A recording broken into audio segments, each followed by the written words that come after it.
They literally leaving us in here to die. Like, it's probably like 3 dudes I know already, and they talking about stay 6 feet from it. And look at this this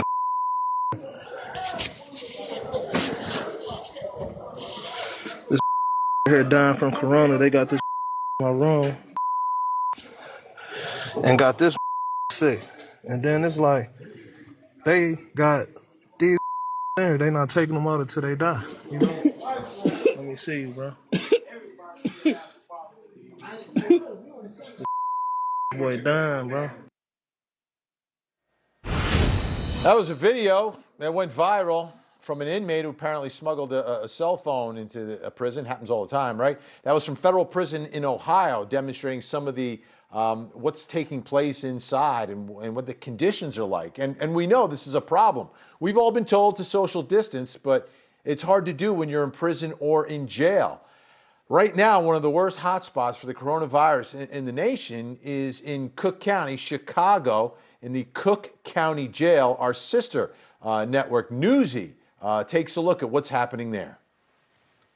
The coronavirus pandemic has exploded at Chicago's Cook County Jail, one of the largest jails in the country, which typically houses between 5,000 and 6,000 inmates. The number of positive cases has ballooned from 2 detainees and 1 staff member in late March to more than 250 detainees and 150 staff members today. According to the New York Times, Cook County Jail is the nation's largest known source of coronavirus infections. 59-year-old Jeffrey Pendleton, who was being held at the facility, is the first detainee to die from health complications due to COVID-19. He died last weekend. The jail has managed to vastly decrease its inmate population over the course of the outbreak, releasing more than 1,200 detainees. As experts have consistently warned, social distancing is nearly impossible in an environment like jail. We know that COVID-19 seems to infect clusters. The prison and jail system in the United States represents a setting in which there is real concern about a sort of dry grass fire spread of COVID-19 in these settings. Ion Layla is a detainee at Cook County Jail as this outbreak spreads. We spoke with Layla last month for a different story before the jail had any confirmed coronavirus cases. Today, he called to tell us the conditions he's been experiencing behind bars. It's frustrating, stressful, at times overwhelming. I'm unaffected being quarantined since people were infected with this virus, and we're still in 2-man cells, so we can't social distance. Do you feel safe? No, safe? No. In a statement, the Cook County Sheriff's Office told Newsy it is, quote, aggressively working round the clock to combat the unprecedented global coronavirus pandemic, and that the Cook County Jail is taking up the, quote, unprecedented effort to move detainees from double cells to single cells to increase social distancing. Several detainees filed a federal lawsuit against the Cook County Sheriff's Office calling for the release of medically vulnerable inmates. In response, the city of Chicago said in a court filing that if too many detainees are released, it could consume the resources of the city and endanger the health of its residents. On Thursday, a federal judge ruled against the release of these detainees, but also gave the sheriff's office strict sanitation and quarantine guidelines to follow. According to the New York Times, there are more than 1,300 confirmed cases of coronavirus in U.S. prisons and jails, including more than 30 deaths. All right, so the question is, is there a way to solve this? I mean, you cannot just open up the jails and let everyone out. Although some may think that is a plausible solution, it's not. Let's bring in Steve Greenberg, great criminal defense attorney, represents R. Kelly. Steve, are you surprised by what's happening in the Cook County Jail? I'm surprised that roughly a third of the cases in all jails are in Cook County. So that's the result of one of a couple of things. That's either the result of gross mismanagement or the fact that everyone else is lying about how many cases they have. Look, the Cook County Jail is this vast complex.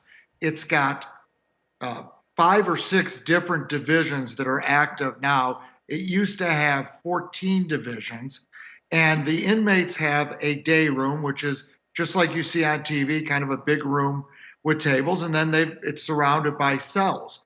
There's no way in that environment to socially distance from anything, no matter how much they try. The meals are brought in. If you eat your meals in the cell, you still got to go out of the cell to make calls to family. You got to go out of the cell to use the bathroom. It's a problem that I don't know that there's any solution for, unless you put everyone in a single cell, and they waited too long to do that. Now, your client, R. Kelly, not in the Cook County Jail, but is behind bars waiting for his trials. You made a big motion to try to get him out. It was denied. Your reaction to that, because there are inmates being released. Like we heard in Cook County, 1,200 were released. They're being released around the country, but your client was not. Your reaction? Right. Well, the people who got released from Cook County, which is a state jail, a county jail really, for pretrial detainees, it's a different situation. The people who got released were level offenders. They were charged with things like shoplifting, possession of small amounts of drugs, possession of marijuana, which for some reason they still prosecute. R. Kelly should be out. Look, the judge made a ruling. I respect a ruling, but he should be out. He never should have been in the first place. He's not a flight risk. He's not a risk to other people out there, and he's in an incredibly dangerous situation. The federal prisons are no different. I heard you talking earlier about an inmate having a phone in a prison. I got a call from one of my clients this week, actually from a federal prison, who told me there are people in that facility who have it.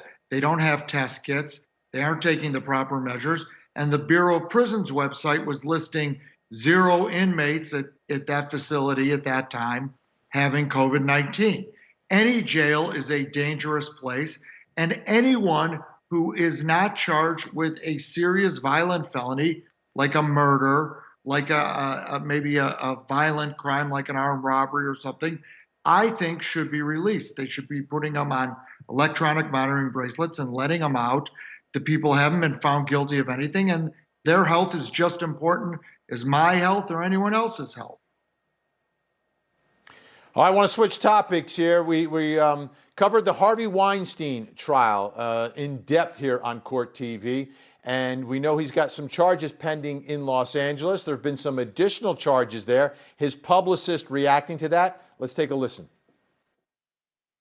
It's just trying to delve deeper into situations we've already heard, we already know, trying to score political points. I still believe that there's very little merit to any of this.